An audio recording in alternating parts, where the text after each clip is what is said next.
ကဲမင်္ဂလာပါကျွန်တော်တို့ဒီနေ့ရာသီဥတုကလည်းဗျာနေ့လယ်တုန်းက2နာရီလောက်မှမီးလာတယ်မီးပြတ်တယ်ပေါ့ဗျာ2နာရီလောက်မှမီးလာတယ်အခုညနေပိုင်းလေးတော့မိုးကြပြီဒါပေမဲ့ကျွန်တော်တို့ဒီနေ့နေပူတဲ့အချိန်တွေကအရန်ပြင်းတော့ကျွန်တော်တို့ခေါင်းတွေအရန်ကြိုက်တယ်ဆိုတော့ကျွန်တော်တို့ဒီနေ့ဘာလုပ်စားမှာလဲဆိုတော့တံမြာကြီးတုပ်စားပါမယ်โอเคဒါတော့ဘယ်လိုလဲရအောင်ကဲတုပ်လေးကတော့ပြီးသွားပြီเนาะကျွန်တော်တို့နေပါမယ်အခုလောလောဆယ်တော့တရတီးကဒါကျွန်တော်အခုလည်းချုပ်ပြီးသွားပြီပြီးရယ်ထညက်ရယ်ဟိုပြီးတော့ရောင်နေမဟုတ်ရယ်ပြီးတော့ငြူတီးမဟုတ်လားငြူတီးချက်မဟုတ်ဒါလေးကိုကျွန်တော်တို့ contribute နေပါမယ် okay နေကြောင်းနေ oh my god အခုအမဲဟွာရအပေါ်ကြမယ်ဟာအောက်ကြကုန်ပြီဖြည်းဖြည်းလုပ်မယ် okay ကျွန်တော်တို့၄ယောက်ပေါ့နော်အတူတူတွဲဆော့မယ်ကျွန်တော်တို့ game လေးကဒီလိုမျိုးဟွာအဆန်ပြအဆန်မပြောင်းဘူးပြူရိုက်ဒီလိုလက်ကိုတင်မယ်1 2 3ဆိုရင်မဟုတ်စမယ်1 2 3အဲ့လိုမျိုး၄ယောက်ဆုံးပေါ်တက်သွားရင်တယောက်တည်းကြံတဲ့လူကစားရမယ် okay ပြန်စမယ်1 2 3ညမှုစားမယ်နော်မဟုတ်အခုမဟုတ်ဘူးဒါ game ကိုစီးပြီးပြောတာ okay အဲ့ဆိုရင်အခုမင်းတို့၃ယောက်နောက်ဖေးကိုသွားငါမင်းတို့တွေကတယောက်ကိုငါလာကူမယ်ဟုတ်ပြီ1 2 3ဆိုအဲ့မှာဆော့ပြီးတော့ငါဒီကလာရင်ကွက်လာရောအေးလာခဲ့မယ်အကောင်ထွက်လာနေငါလာခဲ့မယ် okay သွားပြီဆွဲမယ်ပြတ်ကဲတရသည်တကားပိတ်တကားပိတ်လေမြောင် okay okay okay မဟုတ်ရငါမင်းတို့ပြအောင်လေကင်မရာပြမှရဒီနန်းလာရဲ့အဲ့ဒါဒီနေရာမမြင်အောင်ကင်မရာ okay အဲ့လောက်ပဲတော့အဝေးဆိုရင်အများဟိုရှိလိုက်မြင်ဟေးဖဲ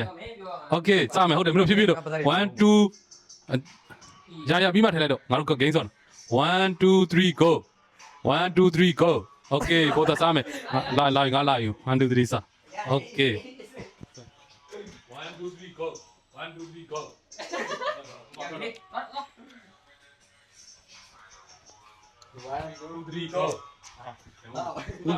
โอเคဒါကဒါတွေကတော့ကျွန်တော်တို့လက်ကျန်လေးပြတ်ပါမယ်လက်ကျန်လေးပြတ်ပါမယ်ကဲရင်းဆွဲ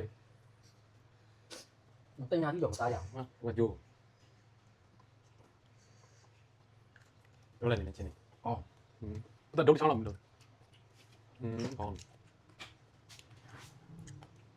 တပြားကြီးလုံးတော့စားပြန်ပြီကင်မရာတပြားကြီးလုံးဒီဘက်ပြကင်မရာပြလာဒီလေးတပြားလေးโอเคနေတဲ့မယ်โอเคဒီဘက်ဆံမွေးစားတယ်တပြားလေးvery good ကဲစားကြပါဦး စားကြပါဦး โอเคဒီနေ့တော့โอเคတပြားလေးမှာဒီဘက်အနေလေးတွေကြတယ်โอเคတပြားလေး